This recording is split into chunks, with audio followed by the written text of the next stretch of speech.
هنا التاريخ. أولا تحياتي للكويت حكومة وشعب. ثانيا ليه مصر أم الدنيا؟ في تفسير ابن كثير قال سميت مصر بأم الدنيا نسبة للسيدة هاجر أم سيدنا إسماعيل أبو العرب، عرب الحجاز.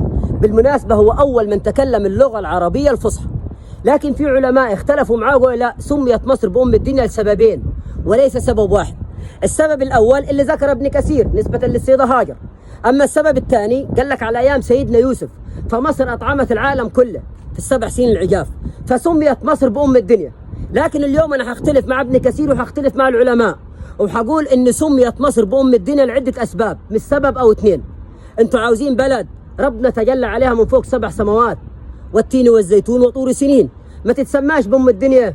عاوزين بلد ربنا ذكرها في القرآن الكريم باسم مصر صراحة، ما تتسماش بأم الدنيا. الدولة الوحيدة اللي اسمها ثابت على مدار التاريخ هي مصر وما تغيرش، ما تتسماش بأم الدنيا. عاوزين بلد مشى فيها الخليل سيدنا إبراهيم وتزوج منها السيدة هاجر اللي أنجبت له أبو العرب سيدنا إسماعيل، ما تتسماش بأم الدنيا. عاوزين بلد تربى وترعرع فيها سيدنا يوسف، ما تتسماش بأم الدنيا. أحسن القصص في القرآن الكريم كانت موجودة على أرض مصر، نحن نقص عليك أحسن القصص، ما تتسماش بأم الدنيا. عاوزين بلد ولد فيها أكثر الأنبياء ذكرا في القرآن الكريم هو سيدنا موسى ب136 مرة، ما تتسماش بأم الدنيا. عاوزين بلد كانت مسار العائلة المقدسة، رحلة العائلة المقدسة السيدة مريم العذراء وابنها الرضيع عيسى عليه السلام، ما تتسماش بأم الدنيا.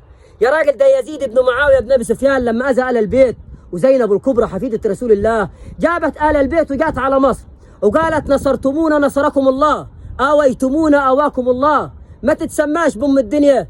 الدولة الوحيدة اللي ردت همجية التتار والمغول والصليبيين عن الإسلام والمسلمين هي مصر، ما تتسماش بأم الدنيا.